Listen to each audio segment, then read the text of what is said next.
মৃত শুভেন্দু অধিকারীর আত্মসহায়ক চন্দ্রনাথ রথ।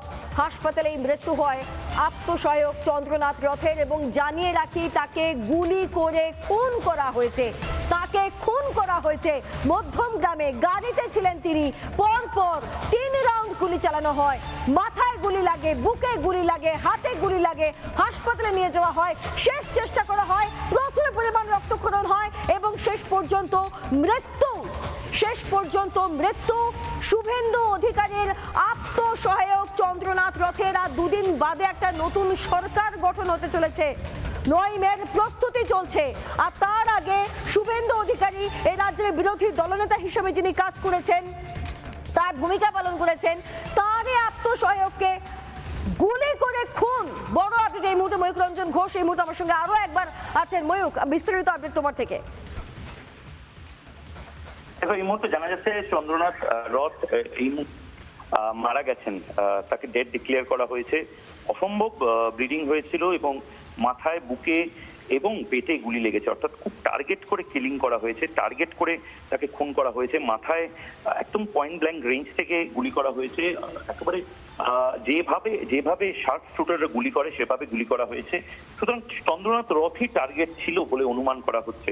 শুভেন্দু অধিকারী Z+ ক্যাটাগরির নিরাপত্তা পান। শুভেন্দু অধিকারীর যে কনভয়, সেই কনভয়ের অংশ ছিল না চন্দ্রনাথ রথের এই গাড়ি। চন্দ্রনাথ রথ নিজের মতন আলাদা করে, যেভাবে নিজাম প্যালেসের অফিসে, শুভেন্দু অধিকারীর একটি অফিস রয়েছে নিজাম প্যালেসে, এবং নিজাম প্যালেসেই চন্দ্রনাথ রথ বসতো। চন্দ্রনাথ রথ নির্দিষ্টভাবে গোটা যে অপারেশনটা, সেই অপারেশনটা একা হ্যান্ডেল করছিল ভবানীপুরে শুভেন্দু অধিকারীর হয়ে যারা কাজ করছিলেন তাদের মধ্যে অন্যতম ছিল এই চন্দ্রনাথ রথ।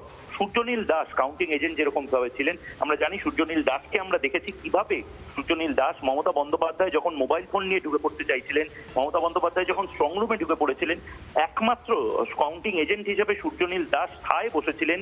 কলকাতা হাইকোর্টের আইনজীবী সূর্যনীল দাস লাগাতার বসেছিল এবং মমতা বন্দ্যোপাধ্যায় যাতে কোনো ধরনের কোনো কারচুপি না করতে পারে তার একেবারে ডিরেক্ট ছবি তুলে সোশ্যাল মিডিয়াতেও সূর্যনীল পোস্ট করেছিল এবং বলেছিল, আমি লাগাতার শুভেন্দু অধিকারীর হয়ে এখানে রয়েছি। ঠিক সেভাবেই ব্যাক এন্ডে যে কাজগুলো রয়েছে, অনেক অ্যাডমিনিস্ট্রেটিভ কাজ থাকে, লজিস্টিক্যাল কাজ থাকে, এই সমস্ত কাজগুলো যে সামলাতো তার নাম চন্দ্রনাথ রথ। বুদ্ধদেব বেরা ড্রাইভার, সে এই মুহূর্তে হাসপাতালে ভর্তি। কিন্তু চন্দ্রনাথ রথ, তার মাথায় গুলি লেগেছে, চন্দ্রনাথ রথের বুকে গুলি লেগেছে, পেটে গুলি লেগেছে। চন্দ্রনাথ রথ আর নেই। চন্দ্রনাথ রথের মা, তিনি নিজেও বিজেপি কর্মী ছিলেন, চণ্ডীপুরের বিজেপি কর্মী এবং নেত্রী, চণ্ডীপুরের তৃণমূল কংগ্রেসের নেত্রী চন্দ্রনাথ রথের মা। চন্দ্রনাথ রথ নিজে এয়ারফোর্সের শর্ট টার্ম সার্ভিসে ছিল, এক্স সার্ভিসম্যান হিসেবে কাজ করত এবং তারপর ওখান থেকে রিটায়ারমেন্ট নেওয়ার পরে শুভেন্দু অধিকারীর সাথে যুক্ত হয়। চন্দ্রনাথের বাড়ি কলকাতায়। চন্দ্রনাথ যখন কাজ করতো বাড়ি ছিল বারাসতে। সুতরাং প্রতিদিনই কলকাতা থেকে বারাসত চন্দ্রনাথ যাতায়াত করতো। বারাসতে মূলত সে বাসভবনে যাওয়ার আগে যে জায়গাটা, মধ্যমগ্রামের যে জায়গাটা, সেখানে অত্যন্ত ঘিঞ্জি রাস্তা, তুমি জানো যশোর রোডের যে রাস্তা, সেই রাস্তাতে এরকম ধরনের ঘটনা ঘটা এবং চন্দ্রনাথকে তাকে কি কেউ ডেকেছিল কিনা, তার গাড়ি থামিয়েছিল কিনা, এই সমস্ত কিছু সিসিটিভি থেকে বোঝা যাবে। স্থানীয় দোকানগুলোর সিসিটিভি যদি থাকে সেখান থেকে বোঝা যাবে। কিন্তু এই জিনিস হঠাৎ করে এসে গুলি করে কেউ চলে গেল, এটা সম্ভবত নয়, পরিস্থিতিটা সম্ভবত নয়। এটা নির্দিষ্টভাবে টার্গেট কিলিং করা হয়েছে বলে অনুমান করা যাচ্ছে। যদিও শুভেন্দু অধিকারীর প্রতিক্রিয়া আমরা পাইনি। শুভেন্দু অধিকারীর সাথে আমরা যোগাযোগ করার চেষ্টা করলে শুভেন্দু অধিকারী বলেন যে একেবারে কাঁথি থেকে তিনি রওনা দিয়েছেন মধ্যমগ্রামের দিকে। চন্দ্রনাথের অন্যান্য সহযোগী যারা রয়েছে তারাও পৌঁছাচ্ছে সেখানে। এর পাশাপাশি বিল্লুদল ভট্টাচার্য, আইনজীবী সূর্যনীল দাস সহ বিভিন্ন আইনজীবী যারা রয়েছেন তারাও নির্দিষ্টভাবে পৌঁছাচ্ছেন। খুব বড় যে সম্ভাবনাগুলো এই মুহূর্তে ফুটে উঠছে তার মধ্যে থেকে একটি হলো রাজনৈতিক কোনো প্রতিহিংসা থেকে এই ঘটনা ঘটতে পারে এবং যেভাবে রাজনৈতিক প্রতিহিংসার ঘটনা ঘটে চলেছে, যেভাবে বিভিন্ন জায়গাতে পোস্টপোল ভায়োলেন্সের ক্ষেত্রে কড়া হাতে দমন করছে ডিজি, এক্ষেত্রে এরকম কোনো ঘটনা ঘটেছে কিনা সেদিকে নজর রাখতে হবে। সৃজিতা, এটা ডেভেলপিং স্টোরি। আমাদের যারা সেখানকার রিপোর্টার যারা পৌঁছাচ্ছে মধ্যমগ্রামে স্পটে, তাদেরকেও এই মুহূর্তে আমরা লাইভে নেব। আমরা পুরো টানা এই খবরের দিকে থাকবো। এর থেকে বড় কোনো খবর এই মুহূর্তে হতে পারে না। শপথ গ্রহণ শনিবার।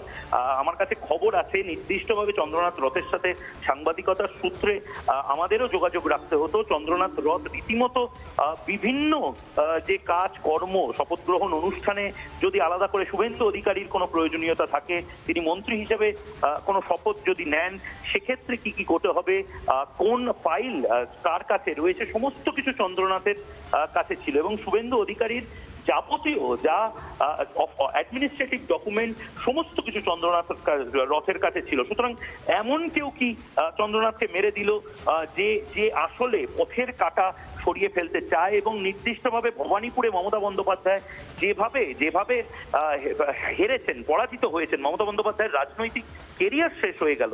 সেখানে কি কোনো বড় বার্তা চন্দ্রনাথ রথকে এভাবে হত্যা করে দেওয়া হলো কিনা, এটা নিয়ে রাজনৈতিক মহল স্তম্ভিত। এবং খুব নির্দিষ্টভাবে চন্দ্রনাথ রথকেই কি টার্গেটটা করা হয়েছিল না আরো বড় কোনো টার্গেট ছিল, সেদিকেও তদন্তকারীদের দেখা উচিত। তার কারণ এরকম ধরনের বার্তা। এবং আজকে তুমি জানো যে খুব গুরুত্বপূর্ণ মিটিং ছিল, আজকে খুব গুরুত্বপূর্ণ বৈঠক ছিল। মুখ্যমন্ত্রী কে হবেন, স্বরাষ্ট্রমন্ত্রী কে হবেন, রাজ্যের ক্যাবিনেট নিয়ে বৈঠক ছিল আজকে লাগাতার বিজেপি পার্টি অফিসে যেরকম বৈঠক ছিল, কেশব ভবন অর্থাৎ আরএসএস এর সদর দপ্তরে বৈঠক ছিল। বিভিন্ন নেতারা, বিধায়কেরা তারা আসা যাওয়া করছেন কলকাতায়।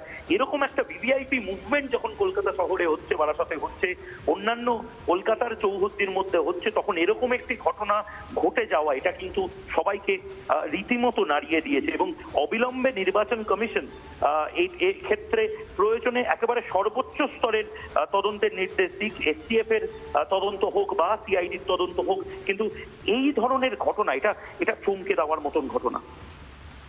সৃজিতা, নানা ধরনের কন্টেন্ট দেখার জন্য লাইক করুন, শেয়ার করুন আমাদের ফেসবুক পেজ, সাবস্ক্রাইব করুন আমাদের ইউটিউব চ্যানেল।